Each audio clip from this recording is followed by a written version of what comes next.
একটি বনে একটি মৃত্যু দেহ পাওয়া গেল। গোয়েন্দা মেহুল মৃত্যুর তদন্তের জন্য অপরাধের দৃশ্য পৌঁছেছিল। মৃতদেহে বা তার কাছে কোন রক্ত ছিল না, কিন্তু মৃত্যু ব্যক্তির ঘাড়ে কিছু ফিঙ্গারপ্রিন্টের চিহ্ন পাওয়া গেল। মেহুল বন্টিত অনুসন্ধান করে 4 জন সন্দেহজনক পেয়েছিল। কাঙ্গাল বলল, আমি কেন কাউকে হত্যা করব?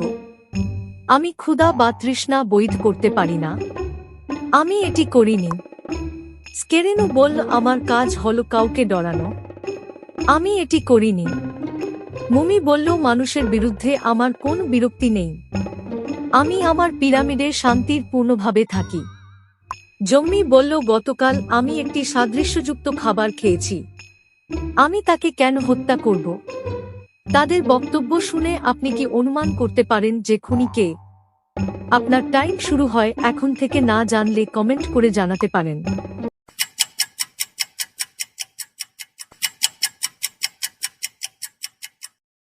4 সন্দেহভাজনদের মধ্যে কেবল জম্বির একটি আঙ্গুলের ছাপ রয়েছে, তিনি হত্যাকারী। জেন নামের একটি মেয়েকে গুহাতে মৃত পাওয়া গেছে। ফরেনসিক রিপোর্টে জানা গেছে যে তাকে দুপুরে হত্যা করা হয়েছে। মেহুল তার প্রতিবাসীদের সাক্ষাৎকার নিয়েছিল, যারা তাকে রহস্যময় প্রাণী অবহিত করেছিল যা গুহার চারপাশে বাস করে এবং ঘোরাফেরা করে থাকে। মেহুল এই প্রাণীদের জম্বি টেড, ভ্যাম্পায়ার লেনি, ঠাকুরের সাক্ষাৎকার নিয়েছিল। জম্বি বলল, আমি স্থানীয় ক্যাফেতে মধ্যাহ্নভোজন করছিলাম, তাদের ভাজা মস্তিষ্কের দুর্দান্ত। বাম্পায়ার লেনি বলল, আমি আমার কেফিনে ঘুমাচ্ছিলাম এক রাত পরেই। ঠাকুর বলল, আমি রাতে গুহায় লুকিয়েছিলাম, আমি একজন ওজন হয়ে উঠতাম। সকালে আমি মানুষের মতো হয়ে ঘরে চলে গেলাম।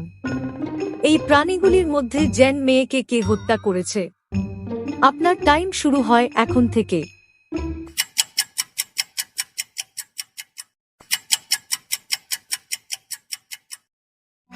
জম্বি জেন মেয়ের মাথা খেতে পারত, রোদে ভ্যাম্পায়ার বান। ঠাকুর তাকে হত্যা করেছে। তিনি সেখানে একজন মানুষ হিসেবে দুপুরে এসেছিল। একটি ভ্যাম্পায়ার একটি গুহাতে আটকে যায়। 3টি দরজা ছিল যা থেকে তিনি পালাতে পারে। প্রথম দরজার ভিতর মোশন সেন্সর রয়েছে, সামান্যতম গতি সেন্সরগুলিকে ট্রিগার করবে এবং একটি আগুন তৈরি করবে যা ভ্যাম্পায়ারকে হত্যা করবে। দ্বিতীয় দরজায় সাউন্ড সেন্সর রয়েছে, সামান্যতম শব্দ সেন্সরগুলিকে ট্রিগার করবে এবং একটি আগুন তৈরি করবে যা ভ্যাম্পায়ারকে হত্যা করবে।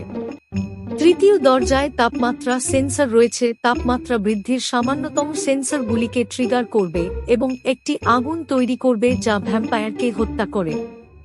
ভ্যাম্পায়ারের জন্য কোন দরজাটি পালাতে বেছে নেওয়া উচিত? আপনার টাইম শুরু হয় এখন থেকে।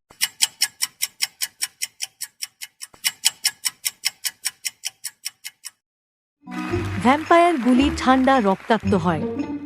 তিনি তাপমাত্রা সেন্সরগুলি ট্রিগার করবে না এবং সহজেই গুহা থেকে পালাতে পারে।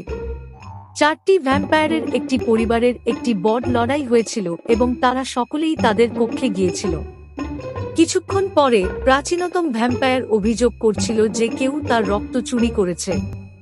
অন্য সমস্ত ভ্যাম্পায়ার রক্ত চুরি করা অস্বীকার করছিল। তাই প্রাচীনতম ভ্যাম্পায়ার গোয়েন্দা মেহুল নামে পরিচিত। মেহুল অন্য 3টি ভ্যাম্পায়ারকে জিজ্ঞাসাবাদ করছিল। স্ত্রী বলল, আমি বাথরুমে দাঁত পরিষ্কার করছিলাম। ভাই বলল, আমি সেই কফিনে ঘুমাচ্ছিলাম। পুত্র বলল, আমি ভিডিও গেম খেলছিলাম। আপনি কি অনুমান করতে পারেন যে রক্ত কে চুরি করেছে? আপনার টাইম শুরু হয় এখন থেকে। না জানলে কমেন্ট করে জানাতে পারেন।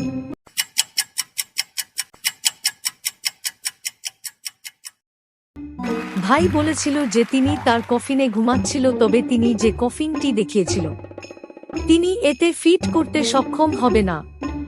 সেই রক্ত চুরি করেছে।